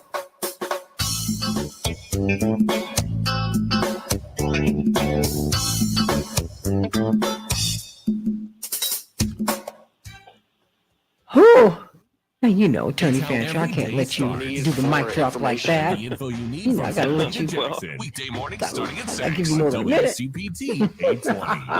Are you happy to do it? Well, no, because very interestingly, many of the Oath Keepers, et cetera, al. Many people in America, wherever we are politically, ideologically, believe that the country's in trouble. We believe that the world's in trouble, but the United States in particular. And many of them are they have separated out the Constitution from the government. Yeah. And and that's an interesting distinction. And they are saying that we're trying to save the country. They feel that the country is in grave danger of falling. So it's at that level, you're like standing in the same mirror, but just on opposite sides. So I just wanted you to kind of close that for us, because I think it's important for you to do that. Sure. No problem. Okay, and let me see. Sponsored by Age of Learning. WCPT. Okay, Robert 820, Williams said he'll Chicago's never trust the progressive talk, ADL. where He facts said because matter. they're frauds. Okay. Dave Dowling, Truth and Freedom are You're listening to amazing, WCPT wonderful 820. excellence. Here's the All latest right. Chicago traffic and weather updates. Wow, it's interesting that I'm getting a lot of people, Attorney Fancher and Attorney Patillo. Shirley Carter just said we need to look at Hunter Biden's laptop. A lot of people are beginning to ask a lot of different questions. To what would you attribute, Robert? Because we're on Facebook Live now. Well, I think we've been conditioned over the course of the last 50 or 50 years to really enjoy looking for the deeper conspiracy. A lot of the Orient Express, James Bond movie type of sleuthing to find the deeper level. Oftentimes, the problem is directly in our face. We got a lot of racist people in this country who are scared of leaving power, and we're surprised to be diving into arresting them. I don't know how deep into conspiracy theories we need to get when these people are doing the stuff directly in front of you. I mean, you can just look at the stuff they're voting on in the Senate on a regular basis. They're going down to your county commissioner meeting or your city council meeting. We don't need conspiracies. The people know they can show it to us, and we will still not act on it. So are these conspiracies or plans? Hey, Ms. Jackson? Yes. So we're calling Dr. Wolf, and we've called him twice. We're going to call him again, but he's not picking up, just to let you know. Well, just so that you know, I should have told you this. I'm sorry. He will pick up. Just continue. Give him about 5 more minutes or so. He's taking his daughter. He's just so that you know, he's taking his daughter to school today. It's her first day of school. So just let me know. No, I understand. Did you maybe then want us to call him like a minute or two after you get started once we're back? That's why I said give him about 5 more minutes. Call him about 7:37, 7:38, and then let me know where we are. Okay, yeah. We'll call him again once we get the show up and running. Okay. 4 to 6 p.m. Yeah, because that's what he's doing. He's taking little Thea to school today. Thank you. Andre, I'm going to reach out to you. There is a lead program provided by the water department here in Chicago. And so I'm going to bring that back up tomorrow. Andre, thank you for reaching out and letting me know that. And all the related symptoms. Have you And changed your diet? look, America's infrastructure is old. Thank you. It's old. It is essentially a 19th century 30 seconds. She creates a custom program with 19th century construct. It was constructed at the end of the 1800s, beginning of the 1900s. So this is where we are. We're deep into the 21st century. Come on, y'all. Health solutions. And we have to make a choice about how we're going to spend our money. 10 seconds. You're going to spend it on war. You're going to spend it on reconstructing your country. What you going to do? 5 seconds. We're the ones. It's our money. We have to make the choice. We can change the world, change the world, change the world. We can change the world, we can change the world, change the world. This is the Santita Jackson Show. War and hate to a place of love, it's not too late. Gotta save the children, we can't wait. Let's change the world. I am breathing. Everybody, welcome back to the Santita Jackson Shows. We've been talking about the Oath Keepers. What do you think about them, everybody? Call me at 773-763-9278. 773-763-9278. The ADL has come out with a study that shocked some people, but if you're like me, it's like, well, yeah, of course, the Oath Keepers and so many. They're populated by teachers, by law enforcement officials, by public officials, people who hold elective office, people who are running for elective office, people who are saying openly, I'm part of this. But my question is, who are they? And what are they pulling for? I mean, because I was just saying to Attorney Mark Fancher, a noted author, and brilliant civil rights attorney, brilliant civil libertarian, and attorney Robert Patillo, the Southeastern Regional Director for Rainbow Push, and brilliant civil rights lawyer, and host of his own show on WAOK here, down in Atlanta, but you can hear it everywhere from 1 to 4 every Sunday. You were saying that, and you say this often, and it's oddly enough, it kind of sort of sounds like what the Oath Keepers and others are saying, that the Republic is in peril, that the Republic, if certain things do not happen, will not stand. I mean, if we just pull some things out, Attorney Mark Fancher, you're like on opposite sides of the looking glass with each other. Of course, different motivations, but it is what it is. When you say that that America is in danger of not surviving, what do you mean?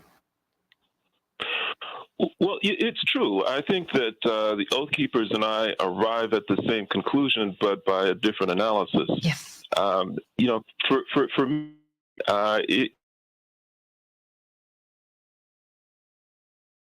conditions which confront the country. The U.S. is not just a country. For some time, it has been an empire. And like all empires, they have a limited lifespan. They don't go on forever. They all collapse at some point. And the reason that they collapse is because when you're an empire, your objective is to try and dominate the world, or at least as much of it as you can. You go in beyond your borders and you start establishing a presence there in other countries and other places and other regions. And because that's an unnatural thing to do, because it's an immoral thing to do, people in those places frequently resist. They fight back. And so when they do, and when you have created turmoil and confusion in these places, it becomes necessary for you to protect your possessions, to send your military and your resources into those regions to pacify rebellious populations or to calm situations which have become tumultuous. In addition to that, your private sector begins to expand and to go into these other regions of the world in order to exploit them, to exploit their resources, to exploit their labor. And with all of this dispersion of your resources, your money, your personnel, your people, when you spread all of that out all over the place, you stop taking care of what's at home. And everything begins to deteriorate and begins to fall. You have situations like in Flint or in Jackson, Mississippi, where water systems fail because they've not been upgraded, and it creates great hardship and difficulties for the people there. You have situations like in the Rust Belt, where you've got large numbers of families who have been employed for generations at the town plant or, the company, the town factory. And that factory or that plant, that's no longer there anymore because the corporations have taken them to other countries where they can get labor at lower costs. You have situations where the education system begins to fall and it begins to deteriorate because there isn't a tax base that's sufficient to support it because people are no longer employed. You have a health system that begins to fail. All of these things start to happen. And the country itself begins to deteriorate and to disintegrate ultimately. And when that happens, then people become very afraid. They begin to panic. And in a situation where the people are very clear about the cause of their misery, that's a prescription for revolution. The people target their enemies and they go after them and they seize control of the country. But in a situation like what we have in the United States, that doesn't happen because the people who are responsible, the corporations that are responsible for the people's misery, have effectively deflected the blame to scapegoats. Political demagogues like Donald Trump have deflected the blame, usually to populations of color, people of color. In some countries, it's immigrants, and this country as well. And so you have a very confused population, which vents its anger at people who they should be forming alliances with in order to get at the real source of their pain and their misery. So because race has been a phenomenon in this country from the very beginning, and it has created such deep-seated feelings of animosity and hostility and division. Those are not easily repaired, at least, and I believe that they're irreparable. I don't believe that it's possible to fully heal the United States racial wounds and injuries. And so for that reason, I see no good outcome for this. It's a hard pill to swallow. Most people are not willing to listen to that or to consider it as a realistic possibility. But empires fall. They always have. And there's no reason why the United States is going to be an exception. And in light of that, I think it is very important for people whose eyes are wide open and whose objectives and motives are pure and who do really care for the people in this country. And notwithstanding what I say, I really do. There are a lot of confused people in this country, but I still care for them. Well, let me interrupt you there. It's because you care that you speak this truth. My mother said, beware of the person or the institution, anyone or anything that cannot withstand criticism or that is resistant to it. When someone or something is right all the time, something is completely wrong with that institution. Something's not right. She said, as your mother, I am your best friend. You'll find that. I said, but I'm not your friend. I'm your mama. And what you will understand is because I care for you, when I see your lipstick is a little off your lip line, I'm going to tell you. When I see that you said a word that it didn't work, you got to watch your heart here. She said, I'm going to do that because that is what I'm supposed to do. That is what Dr. King tried to do, Mark, Robert. That's what he tried to do. He tried to say, hey, America. Our prophets do that. And a prophet is without honor where? In their homeland. I mean, where do we go from here? Chaos or community? Gore Vidal said his profound disappointment in America was that we chose empire over civilization. The man said it. Empires crumble. Civilizations go on and on and on and on. All you have to do is look to the east. Their civilizations go on and on and on, no matter how much we bomb them. I mean, I don't know what else to say. That's why it's the only reason I interrupted you, because I think that we need to understand where we are. Because I think we are, Mark Fancher, in a real crisis here. And I don't think we really understand that. I watched part of this Yellowstone marathon this weekend, and I have to tip my hat off to Kevin Costner for his body of work.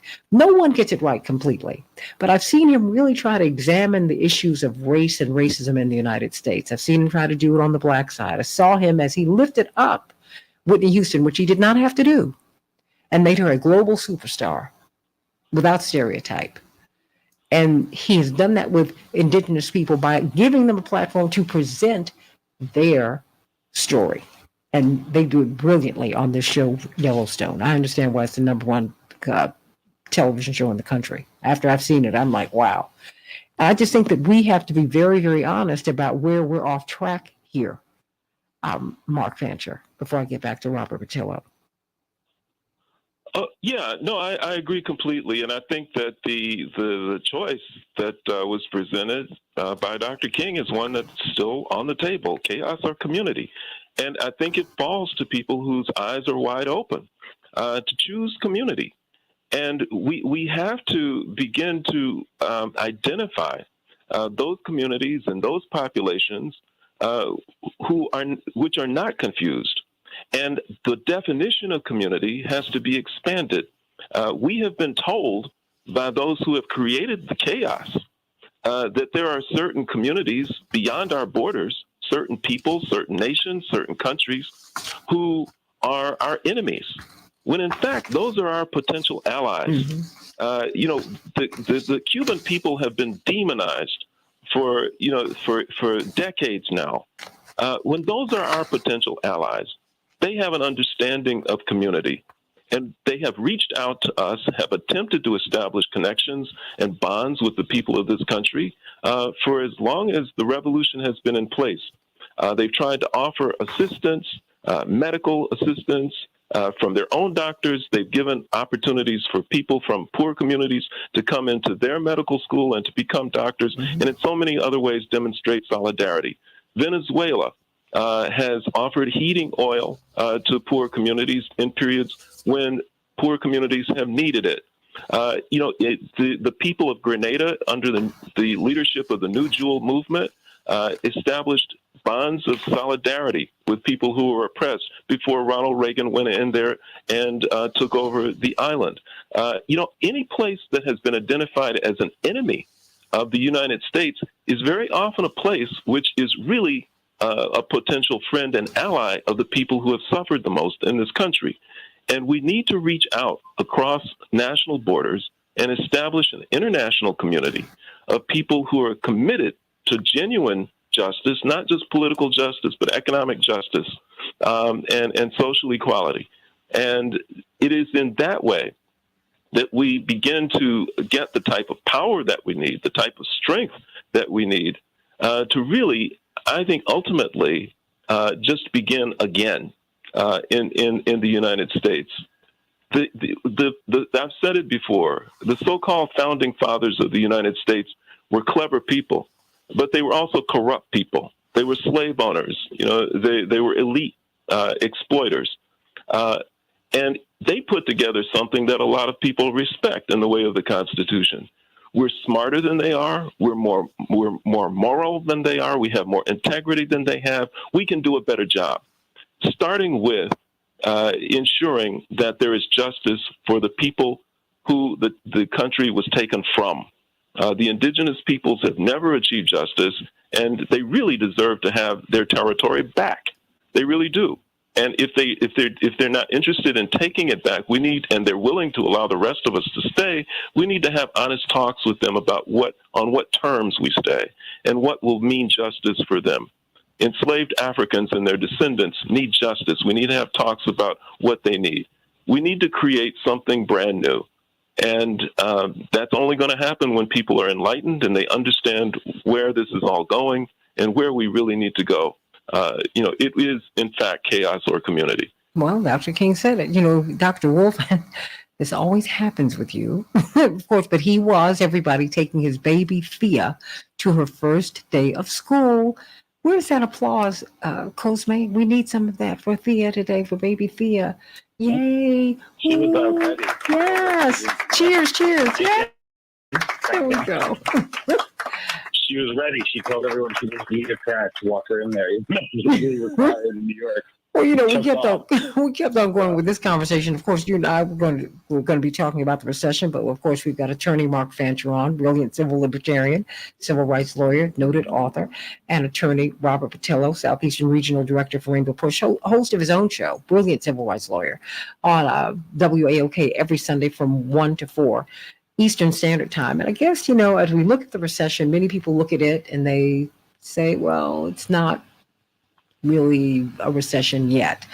You have more than a few people are saying that, in order to cure inflation, people are going to have to be unemployed.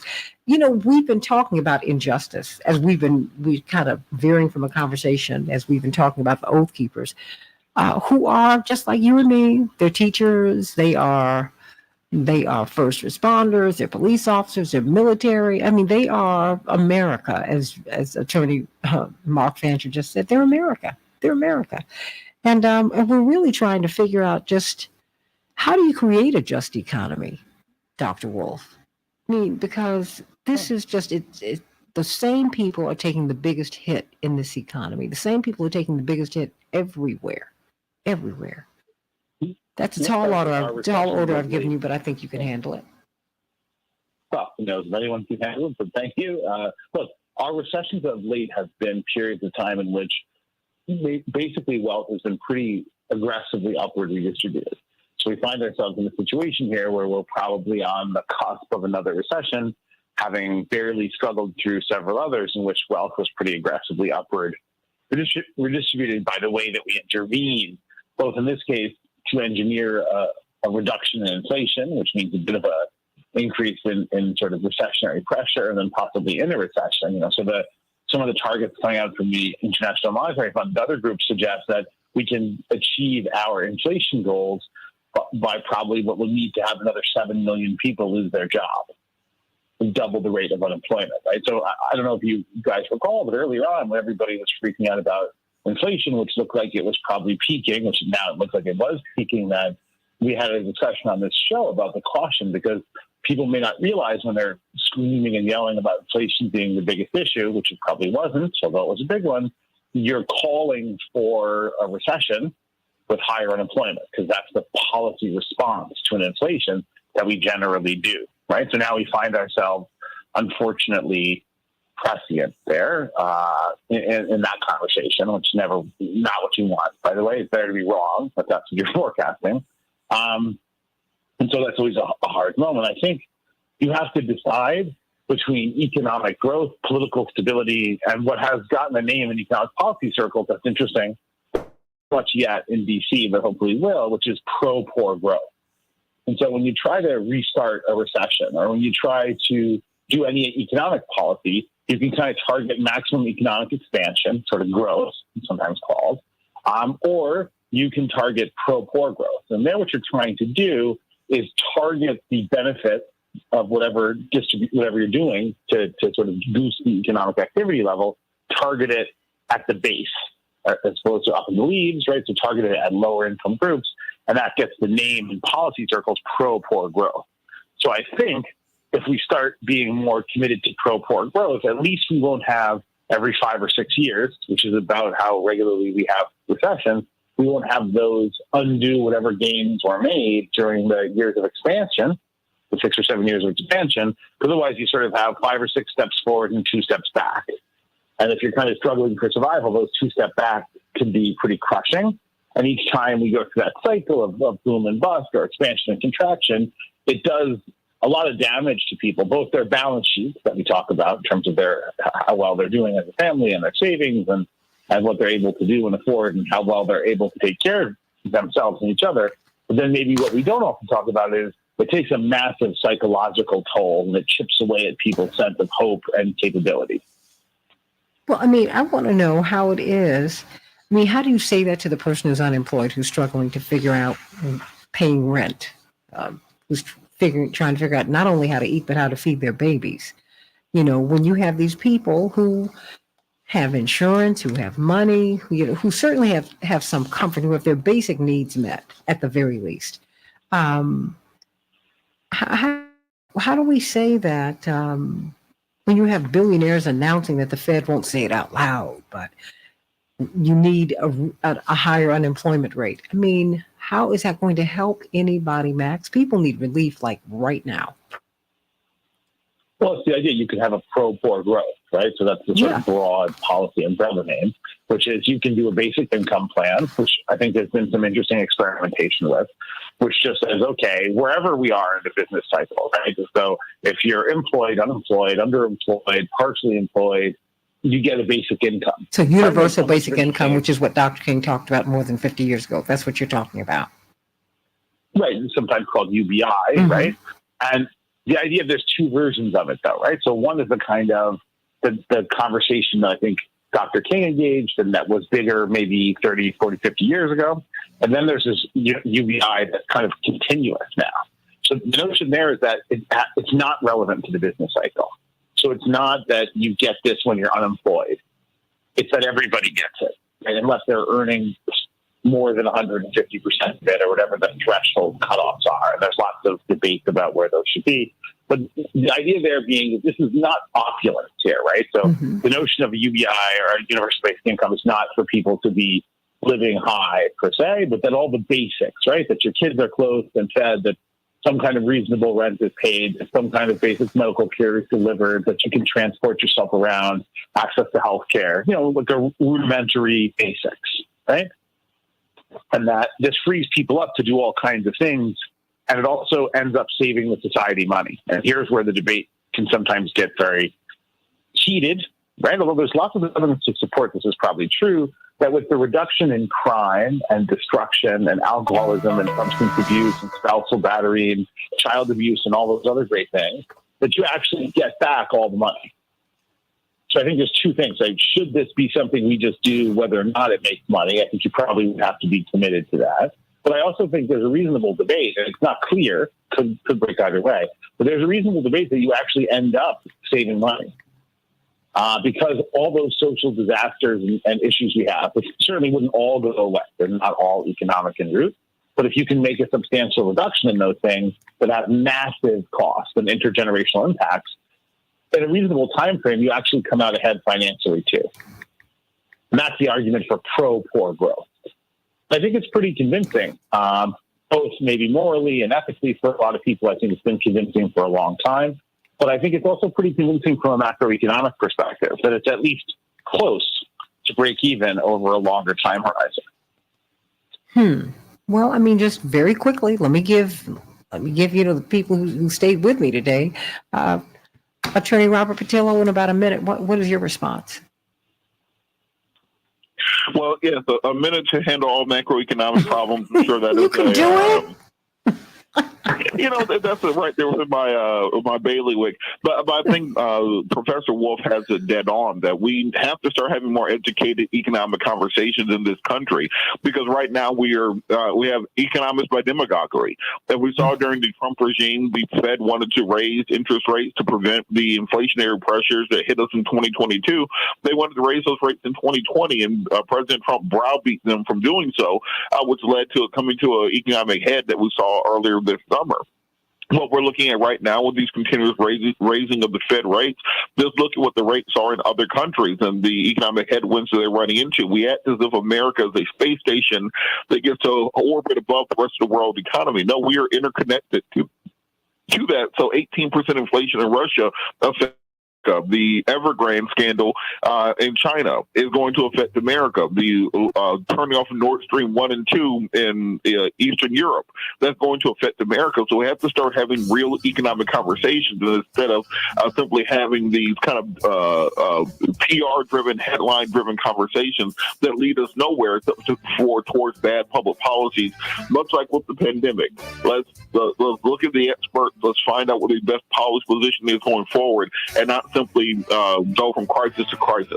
Well, I wish I could give you another word, Attorney Fancher, but the last minute belongs to you. I can do it quickly. Okay, go on. Yeah, Jesus told us how to do this. From each according to his abilities to each according to his needs. That solves all economic problems.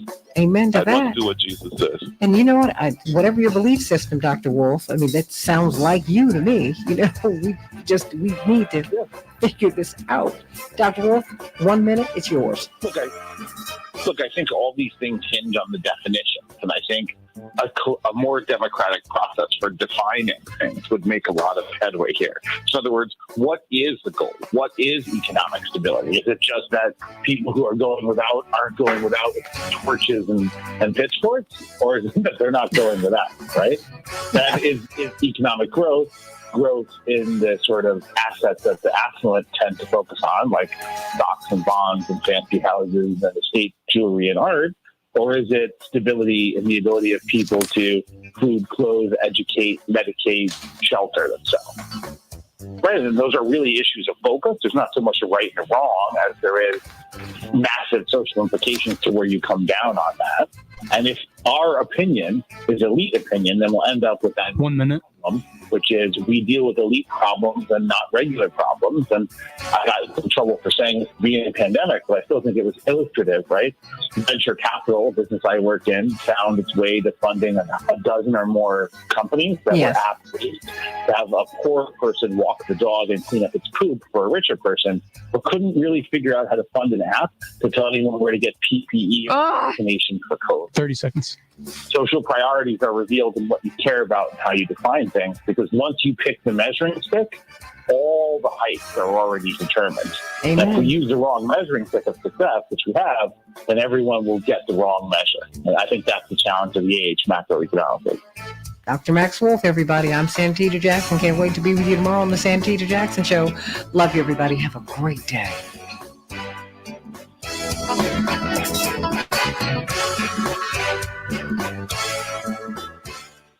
You guys are the best. We'll be right back. Sorry I was late. No, please. It was probably one of my better contributions, though. Let's not think too deeply about that. No, Thea is the priority. And if you would, I'm going to reach out to you later today because Reverend wants to speak with you. Every time I tried calling him a bunch of times last time. Well, you know what his therapy, he's in a therapeutic facility, Shirley Ryan here in Chicago at Northwestern, and they are dealing with him very rigorously. I mean, he is like in therapy all day long, and it has made a massive difference. Massive. So what I'll do is reach out to you later on this afternoon because I'm going to be with him, and or Shelley, and we'll get you on the phone with him. Okay. Yeah, I know Shelley. I mean, I haven't seen him lately, but I know him. Absolutely. But he really does want to speak with you. Unless it's a different Shelley. No, it's the same. Same Shelley Shell. So that's what we will do. But I'm going to push out of here, everybody, because I've got to make a run, and then I've got a whole lot of runs today. But Attorney Fancher, Attorney Patillo, I'm sending you all much love today. Thank you so much for being with us today. Thank you. Anytime. Oh, look, love you madly. Thanks, gentlemen. Madly, madly. And I will call you a little bit later, Dr. Wolf. All right, take care, guys. God bless you, everybody. Bye, Thank you, Closemaker, and I love you all. Everybody have a great day. And you know what? I'm going to get Attorney Fancher back on to talk about to address what you said, Torres, because I don't think he was pushing for America to become a failed state. But if we're not careful, we are on track for that. That's not something that you wish for. That's where we are. We're spending money that we don't have, and we're spending the money on the wrong things. It's just everything is collapsing around us. And we need to be very honest about that. We really do. Do we have to fail? Does the state have to fail? No. But it is failing, and it's failing a lot of people. And we need to be honest about that. Everybody's not doing well here. Most of us are not. And that's not a good thing. So I love you, everybody. Can't wait to be with you tomorrow on the Santita Jackson Show. Love you madly. God bless.